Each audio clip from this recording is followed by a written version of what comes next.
and welcome to Washington Talk. I'm Eun-Jung Cho. A senior White House official says the U.S. policy on North Korea has been effective and prudent, indicating the U.S. will stay the course with the current policy. In response to North Korea's missile tests, the U.S., South Korea, and Japan, in synchronized action, imposed sanctions on North Korean individuals and entities for their support to the country's weapons programs. Today, we take stock of the Biden administration's policy toward North Korea.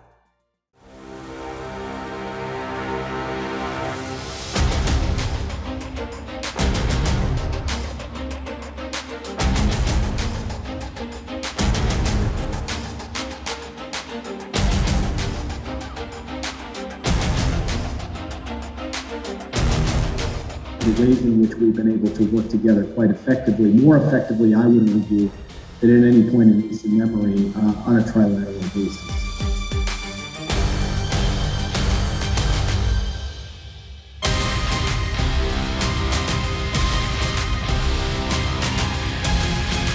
Thus far, they have shown no desire to really put the kind of pressure on Pyongyang that we know they could put.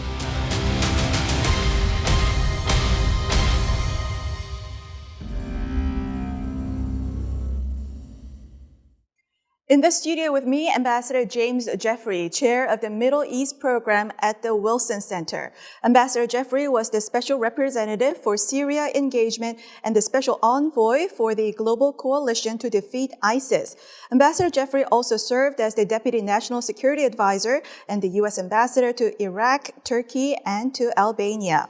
Also joining us, Mr. Robert Rapson. Mr. Rapson served as a chargé d'affaires at the U.S. Embassy in Seoul until July 2021. He was Deputy Chief of Mission at the U.S. Embassy Seoul. Mr. Rapson was also the Director for Korean Affairs at the State Department. Welcome to the program. Thank you. Good to be here. Thank you. Now, Ambassador Jeffrey, White House Indo-Pacific Coordinator Kurt Campbell said that he was asked if U.S. may reconsider its North Korean policy, and he said that the policy has been effective and prudent. If North Korea fired record number of 63 ballistic missiles this year and is preparing to conduct 7th nuclear test, how is this policy effective? It is effective in that it is prudent. I think that those two words have to be put together. Kurt Campbell is a real expert. He should be taken seriously, but the point is the administration basically is taking a de minimis position on the North Korean systems and the North Korean efforts to ever improve its nuclear weapons capability. We don't have any real initiative underway to try to move to a stated goal of the complete denuclearization of the Korean Peninsula. We've seen two administrations of the last four, the Trump and Bush administrations, try very, very hard without real success. Actually, the Clinton administration did as well. We do not see that same enthusiasm in the Biden administration, but it's also in a different context. Up until recently, the whole context has been treating either North Korean nuclear missiles or the Iranian program or refugees or terrorism or trafficking in people as individual problems in a post-conflict era after 1989. But the Biden administration acknowledges openly it is now in a great power of strategic competition. And individual situations within that context, such as North Korea, have to be looked at not only by themselves, but also vis-a-vis Russia and China, two close partners of North Korea, in our overall policy. So it is perhaps best to have a prudent policy, even though it doesn't produce much efficient results, because that's where we are. Now, Mr. Rapson, Mr. Campbell also said our best approach is to ensure that we're in fact in lockstep with South Korea and Japan. And National Security Advisor Jake Sullivan also said that the three countries have been working together most effectively in recent memory. Now, is this the only option left for United States at this moment to coordinate with the allies? And when has ever U.S. not coordinated with its allies in the past 30 years in dealing with North Korea? Well, it's not the only option, but it's certainly the most important option. And I believe the Biden administration has gone into overdrive in the last, or since it's been in place, to ensure the tightest coordination and cooperation with our three foremost allies in the region, Korea and Japan. And the results have been, as you described, unfortunately, we've seen a high rate of testing, an extraordinary rate of testing by the North Korean regime. But unfortunately, we cannot stop the testing. We cannot deter the testing. But what we can do is deter North Korea from engaging in anything beyond that, an attack. And we've kept North Korea in check through this policy, and I see the Biden administration committed to following this through with an emphasis on denuclearization.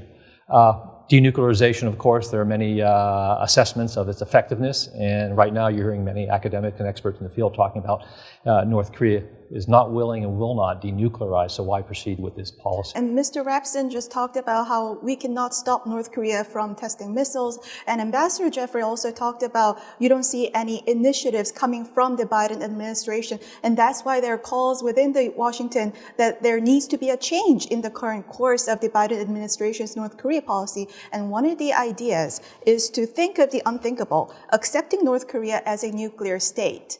Is this something that is possible for the United States? Any one of you? Let me get back to the question you just posed to Mr. Rapport, and he would know this better than me, and he deserves some of the credit.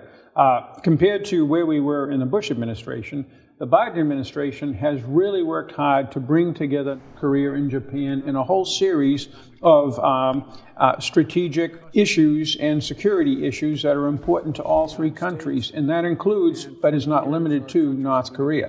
So the priority the administration is placing is to make sure that we are, as you said, in lockstep, not just on North Korea, but to the extent we can on China and other issues, and they've made considerable progress, and that is good.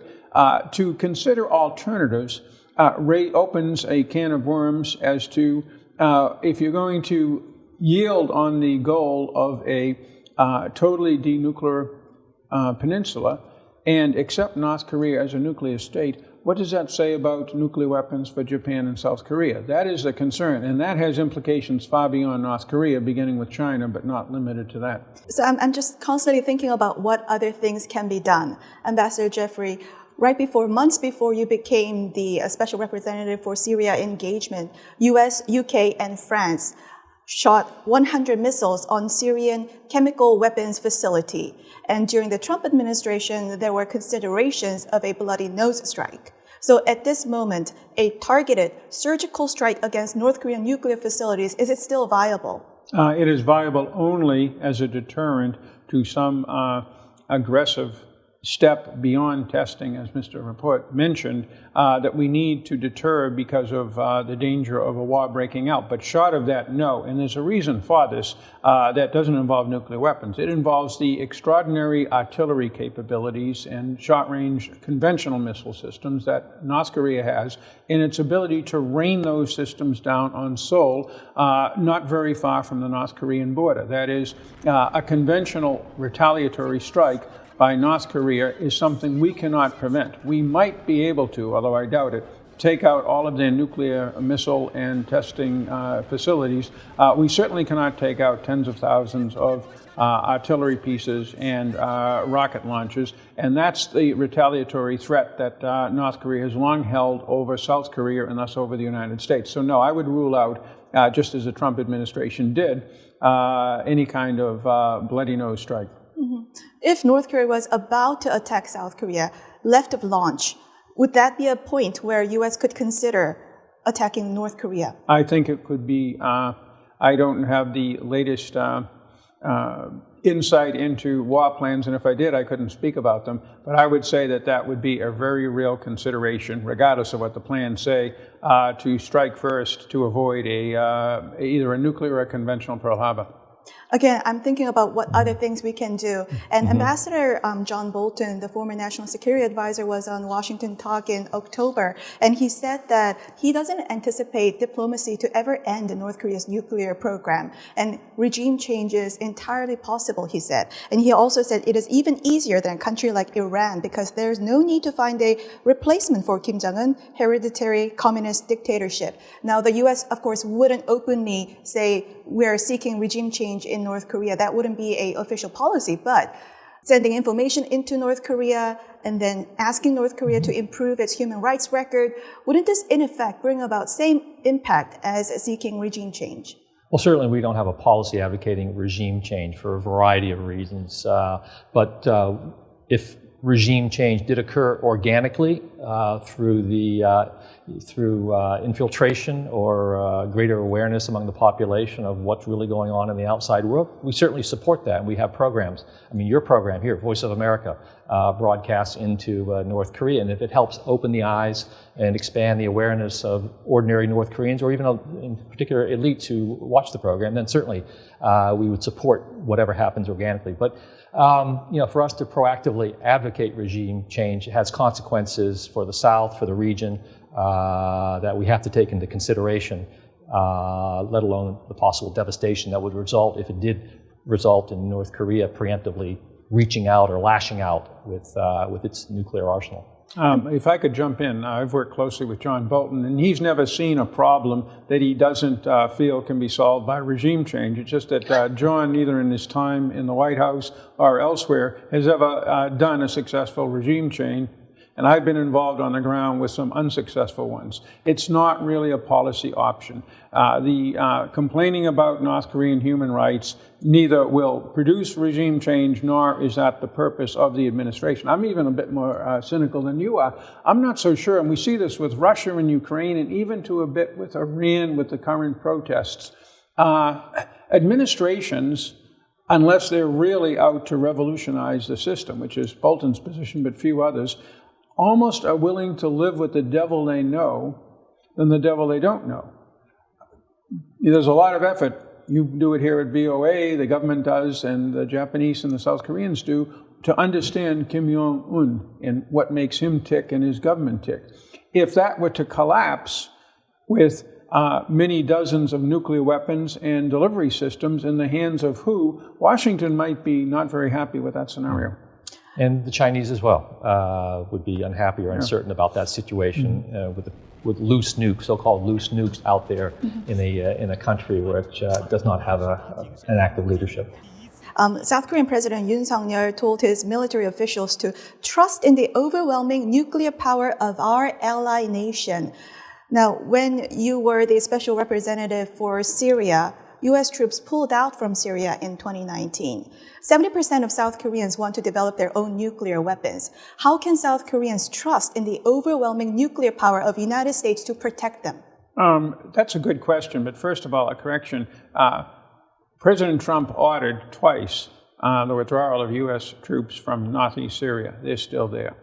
There's a lesson there. Just like our troops are still in South Korea now, some 70 years after the Korean War. The United States, as any democratic, sensible country, reviews its military deployments and the risk of war all of the time and makes various decisions. But I am really amazed at how often, with the one exception, that perhaps is the better example, of Afghanistan, of where we have actually withdrawn without accomplishing our mission. We'd actually, long different question, accomplished our basic missions in Vietnam in 72, 73 by the time we withdrew there. So there's very little record of the United States withdrawing. South Korea can rely on the United States to defend it.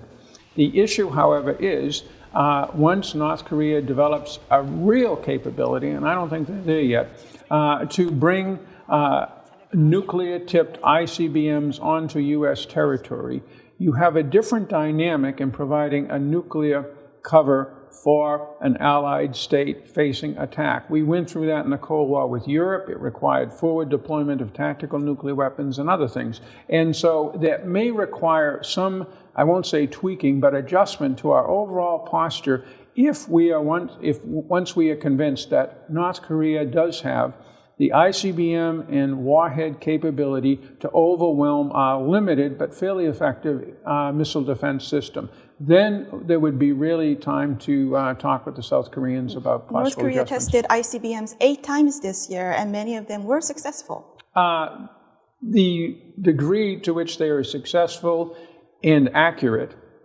and the degree to which they could also carry a miniaturized nuclear warhead, I think is still under study.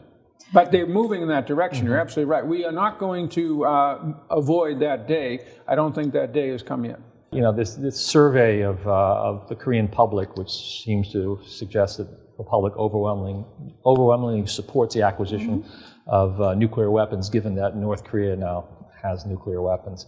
I don't know if that survey question has been worded in a way that really reflects the complexity of the issue and the costs that would be associated with if Korea decided to go down the path of acquiring its own nuclear weapons. And I wonder if it was phrased in a more comprehensive way that we might see different results.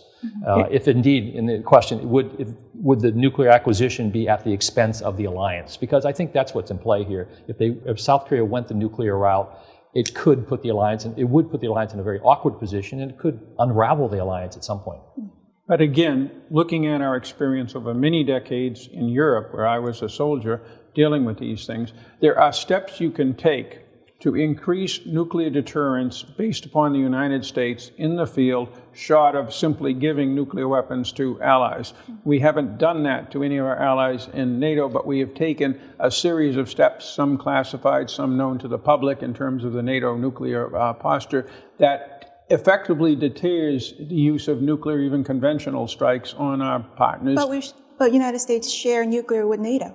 We have a system whereby NATO aircraft from other countries would have, it's a dual key thing with U.S.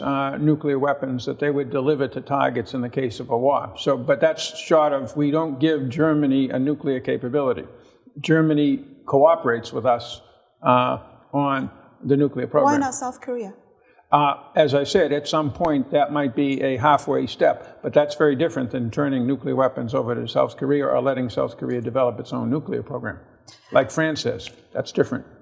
Now I want to look at the synchronized trilateral sanctions actions on North Korea by United States, Japan, and South Korea. Now they did it on the same day. It was not identical, but the designations overlapped one another's previous designations. So, Mr. Rapson, how is this multi-layered, multinational, and synchronized web of sanctions effective? Well, I think it's effective in reinforcing the fact that the allies are working closely together. They're not doing things individually on their own, but it's a policy whereby we consult with each other closely and agree on the measures that we should take and do it in an effective way that reinforces our posture. So the sanctions in and of themselves won't make a big difference, I don't think, but the fact that they were applied collectively at the same time and it will have some targeted impact, I think is a solid piece of diplomacy by the U.S. in close coordination with Seoul and Tokyo. Ambassador Jeffrey, Senator Marco Rubio said that the action was toothless because North Koreans does not have U.S. bank accounts, will not ever travel to U.S. or South Korea or Japan. What is your take? And do you agree with the critics that the Biden administration is not fully enforcing North Korea sanctions? I would say yes and no, and I would go back to not just the comments by my colleague, but also those of Mr. Campbell earlier. Remember, as you said, he said our policy is both effective and prudent. In terms of diplomatic tradecraft that Mr. Rapport and I have spent most of our lives doing, this sanction policy is very good because we maintain two things. One is solidarity among the members of this alliance, if you will, vis-a-vis North Korea, U.S., South Korea, and Japan. Secondly, it was done in a coordinated fashion as opposed to many of our diplomatic disasters, and it lays down a marker, as we say. If you do bad things, we won't not do anything. Right. But now we get to Senator Rubio's criticism. Of course it's toothless. It's not going to change anything. But that's okay. What it does is it preserves the more important diplomatic relations between these three key players. It builds up confidence that we at least talk to each other and we don't go off and do things on our own. We're predictable. Those are all valuable things in diplomacy, even if it doesn't change a thing the other side does. It strengthens our side, and that's a good in and of itself.